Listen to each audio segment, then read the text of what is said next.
One other thing that I would tell leaders to be mindful of outside of the healthcare space is the fact that there are other federal laws and international laws that may come into play based on where your strategy takes you. So one recent one that's gotten a lot of press is the European Union's General Data Protection Regulation that applies, and it'll apply to United States companies. So I think that's been a misconception by people, that it only applies to those of us who might have a flag stationed in a European nation.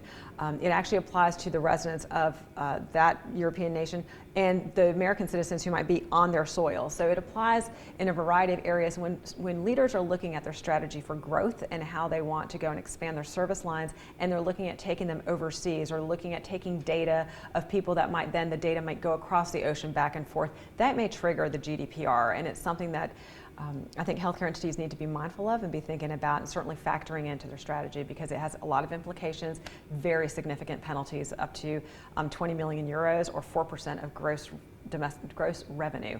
So it carries a huge hammer, even bigger than HIPAA. So we want really for people just to be thinking about that. Again, you may choose to go into that growth initiative anyway, just keep in mind the risk and what that means from an impact standpoint if you choose to do it.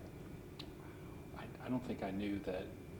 4%. So a patient coming over here. I don't know if I articulated it very well. It applies to information. It might be more common. It might be convince the whole class in and of itself, right?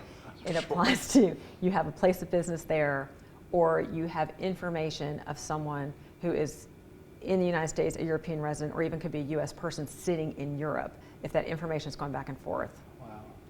Wow. So it comes into play if you, like Mayo Clinic, who treats people, sure. They obviously have clinics that are over there. So those are the obvious ones, but it also comes in if you're monitoring people. So if you're a telemedicine or pacemaker, you're monitoring somebody's pacemaker, and that person happens to go on vacation in, France, and that information is going back and forth, is that going to trigger it? Obviously intended to hit sort of Facebook and Amazon and the big kind of users.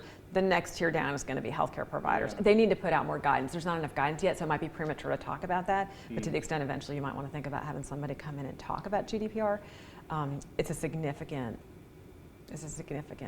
issue. That's great. I think that will stretch them, because I don't recall